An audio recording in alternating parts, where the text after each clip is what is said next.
Hai semuanya, selamat pagi, siang, sore, dan malam.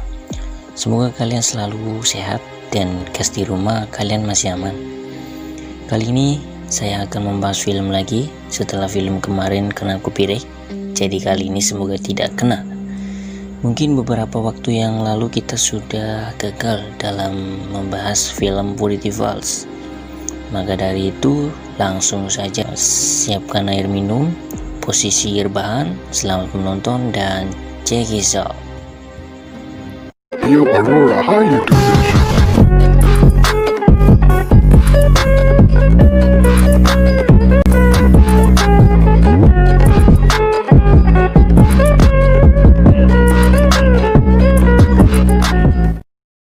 Film ini akan menceritakan tentang seorang aktris dunia yang sangat terkenal bernama Anna Fritz yang tewas misterius di kamar mandi saat pesta berlangsung. Scene dimulai dengan narasi dan seorang petugas rumah sakit yang membawa jenazah Anna. Petugas itu bernama Pau. Cakep kan orangnya? Si Pau ini pun secara sengaja memotret wajah Anna dan mengirim foto tersebut kepada teman-teman dekatnya.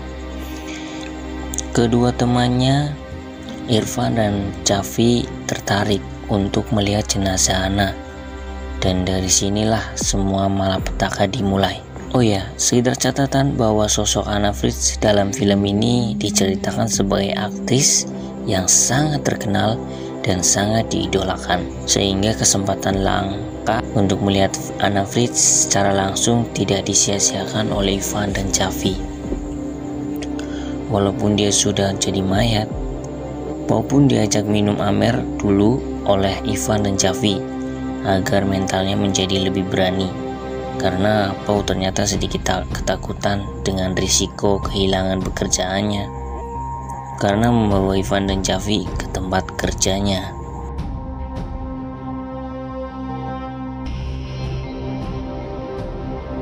Masuklah mereka ke ruang mayat. Saat kain dibuka, betapa kagumnya mereka bisa melihat Anna Fritz secara langsung. Ivan pun langsung meraba montain si Anna, dan itu sangat gila. Mayat loh itu loh, aduh ampun. Agar suasana semakin meriah, Ivan mengeluarkan narkoboy narkoboy yang sudah dia bawa, dan mereka pun mengkonsumsinya. Setelah agak ngefly, Ivan pun kembali menghampiri mayat Anna lagi. Dan entah apa yang ada di pikiran si Ivan mengeluarkan sebuah ide gila untuk melakukan wik-wik kepada mayat Anna.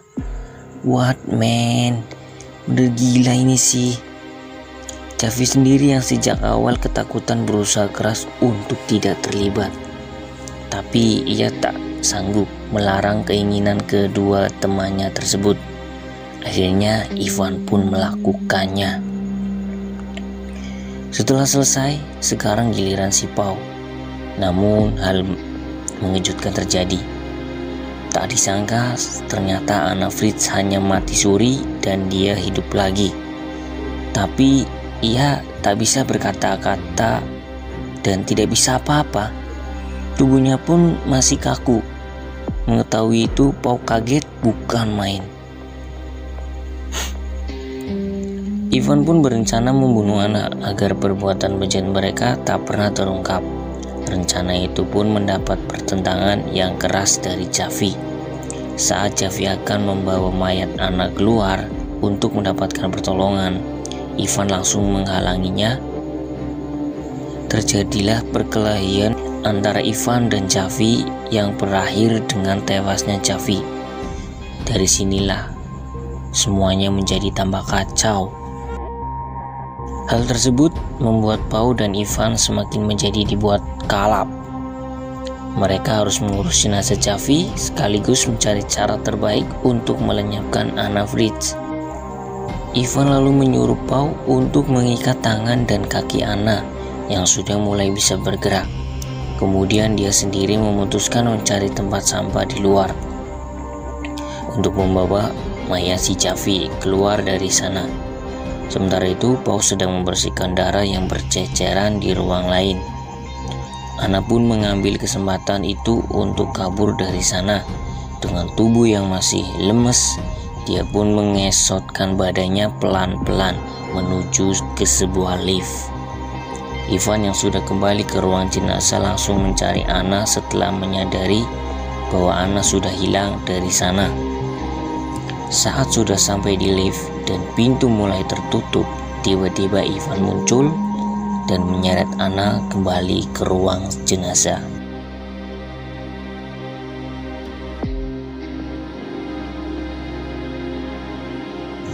Karena sudah kagok edan, Ivan pun menyuruh Pau membunuh Anna. Tapi karena pada dasarnya Pau remaja yang soleh, dia pun tidak sanggup dan menolak perintah dari Ivan, kemudian memaksa tangan Pau untuk membekap mulut dan hidung Anna sampai dia kehabisan nafas. Ketika masalah si Anna sudah beres, Ivan pun membawa mayat si Javi keluar dari sana. Pau kemudian merapikan dan membersihkan pekerjaannya. Tapi saat dia akan pulang, tiba-tiba Anna batuk. Saat dicek, ternyata Anna masih hidup. Di saat bersamaan, terdengar suara membuka pintu. Pau langsung menutup kembali kain mayat Anna agar tidak diketahui oleh Ivan. Dan mereka pun pulang. Saat sudah beberapa meter dari ruang jenazah, Ivan pun baru menyadari bahwa kartu member Alfamart-nya tertinggal di ruang mayat. Mengetahui hal tersebut, Pau langsung berusaha mencegah, namun Ivan tetap kekeh. Saat masuk, betapa kagetnya Ivan melihat Anna yang sedang memakai baju dan sedang berdiri. Ivan yang menyadari bahwa Anna ternyata pura-pura mati dan Pau menyembunyikan hal tersebut dari dia, Ivan langsung mengajar Pau. Tak diduga, Anna langsung menikam leher Ivan dari belakang menggunakan gunting. Ivan seketika tewas. Dan Pau, dia pun ditusuk juga, lalu tewas juga.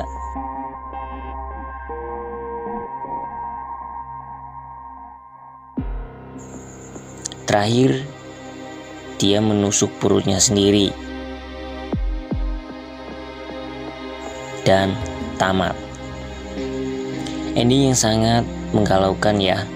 Rangkuman film ini mungkin terasa singkat karena memang alurnya sederhana dan lebih banyak diisi dengan dialog antar pemain. Tapi terlepas dari bagus atau tidaknya, film ini banyak hal sebenarnya yang masih menjadi tanda tanya bagi saya pribadi. Diantaranya satu, bagaimana ya Anna hidup lagi? Mungkin mati suri, oke lah bisa. Yang kedua, bagaimana ya kondisi mayat yang hidup lagi bisa ngesot dan dalam hitungan jam sudah bisa berjalan dan berdiri? Kalau secara medis dan kedokteran mungkin itu bisa saja terjadi. Oke lah, siap. Ini yang paling membingungkan sekali. Mengapa Anna bunuh diri di saat ia telah memiliki kesempatan besar untuk hidup dan dia telah berjuang berkali-kali untuk hidup? Nah, apa karena dia merasa kotor dan tidak mempunyai hasrat untuk hidup lagi? Itu semua tidak dijelaskan dalam film ini. Dan menurut saya karakter Anna perlu juga tidak tergambar dengan baik di film ini.